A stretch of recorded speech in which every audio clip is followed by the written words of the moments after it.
سے دوستی کر رہے ہیں، ہمارا دوست کیسا ہے؟ میں کہتا ہوں کہ اس وقت 4 انسانوں سے دوستی کرنا تمہارے لیے ہلاکت ہے، دنیا میں بھی تمہارے لیے تباہی ہے۔ بزرگان محترم،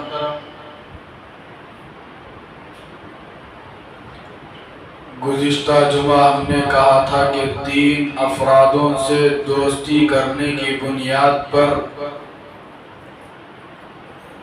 دنیا اور آخرت میں اس کے لیے تباہی ہے۔ کن لوگوں سے دوستی کرنے کی بنیاد پر، کن لوگوں سے تعلق رکھنے کی بنیاد پر آدمی دنیا اور آخرت میں کامیاب ہوتا ہے، کن لوگوں سے دوستی کرنے کی بنیاد پر بندہ اللہ تبارک و تعالی کے قریب ہو جاتا ہے، اللہ کے رسول علیہ السلام کے بھی قریب ہوتا ہے، اور جنت سے بھی قریب ہوتا ہے، اور جہنم سے تو لا محالہ دور ہی دور رہتا ہے۔ بزرگان محترم، کن لوگوں سے دوستی کرنا ہے، کن لوگوں سے دوستی نہیں کرنا ہے، کتابوں کے اندر صاف لکھا ہے کہ جو آدمی جس کے ساتھ دوستی کرتا ہے، دنیا اور آخرت میں اس کو ویسی عزت نصیب ہوتی ہے۔ اگر کوئی آدمی کسی نیک آدمی کے ساتھ دوستی کر رہا ہے، اگر کوئی آدمی کسی اچھے آدمی کے ساتھ تعلق رکھ رہا ہے، ظاہر سی بات ہے کہ اس کے اثرات اس دوست کے اندر بھی منتقل ضرور ہوں گے۔ اسی لیے شیخ سعدی علیہ الرحمہ نے کہا، صحبت صالح ترا صالح کند،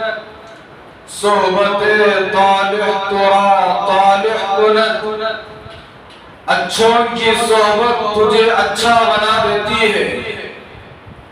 برے لوگوں کی صحبت تجھے برا بنا دیتی ہے۔ اگر آدمی اچھے لوگوں کی صحبت میں اٹھتا ہے بیٹھتا ہے، اگر کوئی آدمی اچھے لوگوں کے ساتھ تعلق رکھتا ہے، فرمایا کہ دنیا میں بھی اس کے لیے خیر ہے اور آخرت میں تو خیر ہے ہی، دنیا میں بھی اس کے لیے عزت ہے اور آخرت میں تو اس کے لیے عزت ہے ہی۔ اور جو آدمی برے دوستوں سے، برے انسانوں سے تعلق رکھتا ہے، دوستی کرتا ہے، سارا دن ان دوستوں کے ساتھ وقت گزاری کرتا ہے، ساری رات ٹائم پاس کرنے والے دوستوں کے ساتھ اپنی جوانی کو برباد کرتا ہے، اپنی زندگی کے لمحات کو اللہ کی نافرمانی کرنے والے انسانوں کے ساتھ گزارتا ہے، فرمایا کہ دنیا میں تو وہ ناکام ہے ہی، قیامت کے دن اس کا حشر فرعون کے ساتھ ہوگا، قیامت کے دن اس کا حشر حامان کے ساتھ ہوگا، قیامت کے دن اس کا حشر شداد کے ساتھ ہوگا، قیامت کے دن اس کا حشر ابو جہل کے ساتھ ہوگا، قیامت کے دن اس کا حشر عتبہ اور شیبہ کے ساتھ ہوگا۔ کیوں ہوگا بزرگان محترم؟ اس لیے کہ اس کا تعلق اللہ کے نافرمان بندے، کس سے ہے؟ اللہ کے نافرمان بندے، جس کی بنیاد پر قیامت کے دن اس کا حشر بھی انہی لوگوں کے ساتھ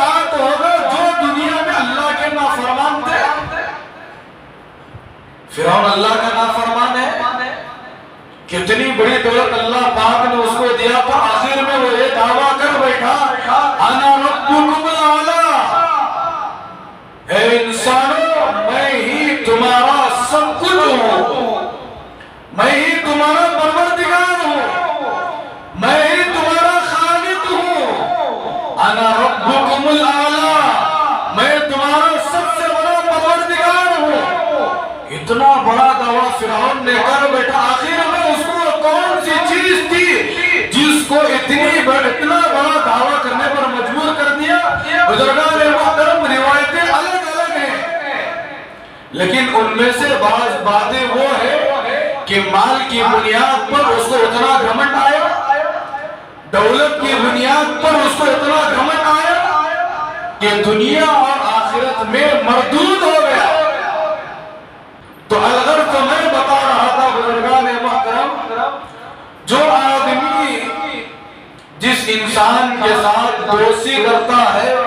تعلق رکھتا ہے، تعلق کو جوڑتا ہے، قیامت کے دن اس کا حشر انہی لوگوں کے ساتھ ہوتا۔ ہم ہمیشہ دعا میں یہ مانگتے رہتے ہیں اللہم اہدنا الصراط المستقیم، اللہم اہدنا الصراط المستقیم۔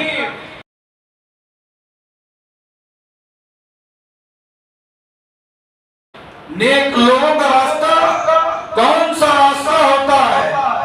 صراط الذین انعمت علیہم، اے اللہ ہمیں ان لوگوں کے راستے پر چلائیے جن لوگوں پر آپ نے انعام فرمایا، ہمیں ان لوگوں کے راستے پر چلائیے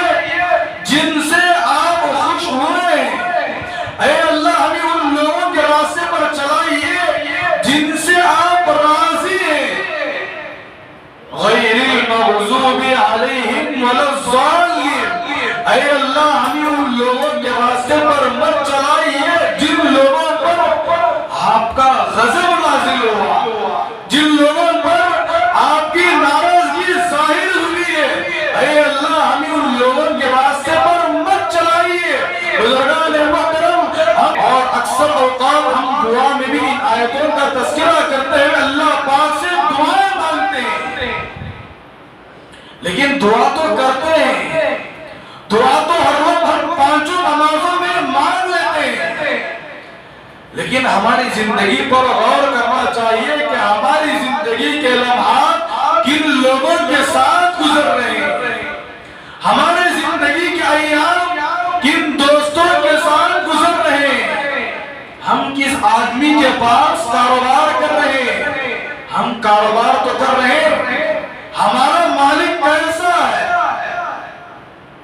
ہمارا تعلق کسی دوست ہے تو وہ دوست کا تعلق کیسا ہے، وہ دوست کا مزاج کیسا ہے، کیا اس انسان سے دوستی کرنے کی بنیاد پر کیا اس دوست کے ذریعے ہم جنت میں پہنچ سکتے ہیں؟ ہم یہ غور و فکر نہیں کرتے، ہم یہ تدبر نہیں کرتے، ہم دوستی تو دوست سے بنا لیتے ہیں، ایسے دوستوں کو بزرگان محترم ہم دنیا میں اس وقت دوستی کر رہے ہیں، دنیا میں بھی ہمارے لیے حسرت کا نتیجہ ہے، اور آخرت میں اللہ تبارک و تعالیٰ کے سامنے کھڑے ہونے سے ہم لوگ شرمندہ ہو سکتے ہیں۔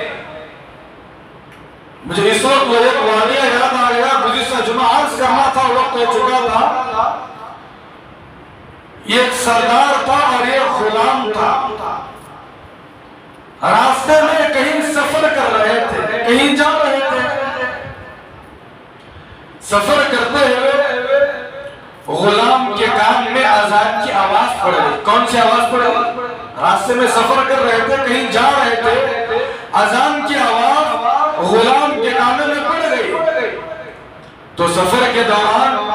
غلام نے سردار سے کہا، آقا سے کہا کہ سردار جی آپ تھوڑی دیر یہی رک جائیے، اذان ہو چکی ہے، اللہ کا منادی بول رہا ہے، اللہ کے فریضے کو ادا کرنے کا وقت آ چکا ہے، آپ تھوڑی دیر یہیں پر رک جائیے، میں جا کر نماز پڑھ کے آتا ہوں۔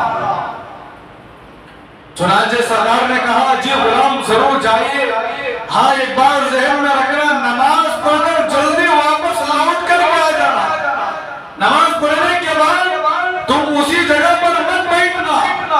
جیسے ہی امام سلام پھیرے دعا کرے، دعا کرنے کے بعد غلام جلدی لوٹ کر آ جانا، اس لیے کہ مجھے آپ اور آگے کا سفر طے کرنا ہے، آگے راستے کی طرف چلنا ہے۔ تو غلام نے کہا جی سردار جلدی سے نماز پڑھ کر کے آ جاؤں گا۔ چنانچہ غلام مسجد کو گیا، مسجد کو جانے کے بعد وضو وغیرہ سے فارغ ہوا، وضو وغیرہ سے فارغ ہو کر نماز پڑھنے کے لیے مسجد میں امام کے تابع ہو کر کھڑا ہو گیا، مکمل نماز ادا کیا۔ نماز مکمل ہونے کے بعد ایک ایک مصلی کر کے مسجد سے باہر جانے لگے، ایک ایک انسان کر کے نماز کے بعد مسجد سے باہر نکلنے لگے، ایک ایک مصلی نماز پڑھ کر مسجد سے گھر کی طرف روانہ ہونے لگے، ایک ایک انسان نماز پڑھ کر کاروبار کی طرف لوٹنے لگے، ایک ایک مصلی نماز پڑھ کر اپنی تجارت اور بزنس کی طرف روانہ ہونے لگے۔ اب سردار دیکھ رہا ہے کہ غلام نماز پڑھنے کے لیے گیا ہے، مسجد کے باہر نہیں آ رہا۔ اب جو سردار تھا، آقا تھا، جو اس کا مالک تھا، چلانے لگا، چیخنے لگا، آواز پر آواز دینے لگا، کہنے لگا غلام کہاں ہے؟ مر تو نہیں گیا؟ تو نماز پڑھنے کے لیے گیا ہے یا کسی دوسرے کام کے لیے گیا ہے؟ کئی دیر تک یہ آواز لگاتا رہا، یہ ندا لگاتا رہا۔ وہ جو سردار تھا اس میں وہ آواز نہیں پہنچ رہی تھی، چونکہ بہت دور تھا۔ یوں سمجھیے کہ مسجد سے لے کر وہ گلی کے کنارہ ہے، وہ گلی کے کنارے پر کھڑے ہو کر وہاں سے آواز دے رہا تھا، تو اس کی آواز وہ غلام تک نہیں پہنچ رہی تھی۔ کافی دیر ہونے کے بعد وہ جو سردار تھا مسجد کے اندر آ گیا، جہاں پر ورانڈے میں لوگ چپل وغیرہ چھوڑتے ہیں، وہاں پر غلام سردار آ کر کہنے لگا، زور زور سے چلانے لگا، غلام کہاں ہے؟ مر تو نہیں گیا؟ کیا ماجرا ہے؟ کیا معاملہ ہے؟ تو نماز پڑھنے کے لیے مجھ سے کہہ کر گیا تھا، کہیں تو دوسرے کام میں مشغول نہیں ہو گیا؟ مجھے تو نماز پڑھنے کے لیے 15-20 منٹ ٹائم لے کر کے گیا تھا، وہ غلام کیوں باہر نہیں آ رہا ہے؟ تو کیوں جواب نہیں دیتا؟ ارے کچھ جواب تو دے دینا، کہیں تو زندہ ہے یا تو مر گیا۔ وہ جو غلام تھا نماز پڑھنے کے بعد اللہ کا کلام اٹھا کر قرآن مجید کی تلاوت کرنے میں مشغول ہو گیا۔ کون سی تلاوت کرنے میں؟ نماز پڑھ کر بھائی نماز پڑھنے کے لیے گیا، کام ہو گیا، اب ایک راستہ سفر کرنا ہے، ایک منزل مقصود تک پہنچنا ہے۔ ظاہر سی بات ہے کہ جو آدمی نماز کا پابند ہوتا ہے، شریعت کا پابند ہوتا ہے، زندگی میں کبھی اس کی تکبیر ہونا فوت نہیں ہوئی، راستے میں اگر وہ ٹرین میں بھی کیوں نہ ہو، بس میں بھی کیوں نہ ہو، اگر اس کے سامنے نماز کا وقت آ جاتا ہے، وہ فوراً اللہ کے فریضے کو ادا کرنے کے لیے تیار ہو جاتا۔ تو جو غلام تھا نماز کا پابند تھا، شریعت کا پابند تھا، اللہ کے فریضے کو وقت پر ادا کرنے والا تھا، اللہ کے رسول علیہ السلام سے سچی محبت رکھنے والا تھا، اللہ کے رسول علیہ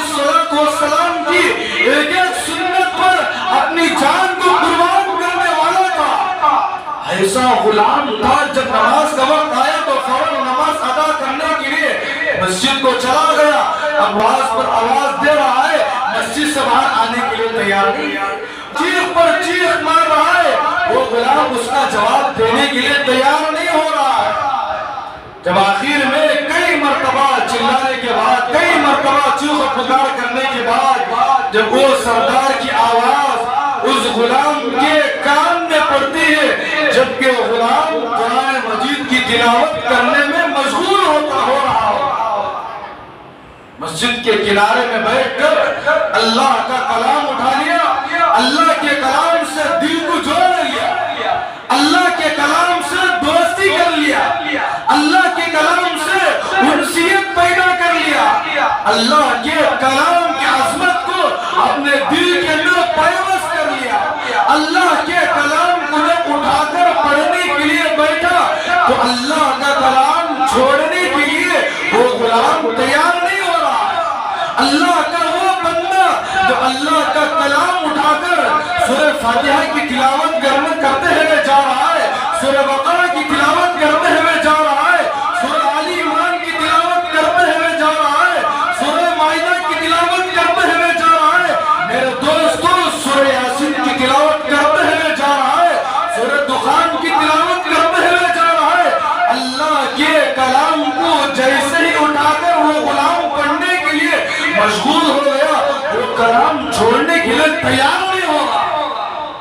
اس لیے کہ اللہ کے کلام کی عظمت دل کے اندر بیٹھ گئی، اللہ کے کلام سے دوستی ہو گئی۔ یہ بات مجھے بتانا ہے، اللہ کا وہ کلام جب وہ اٹھایا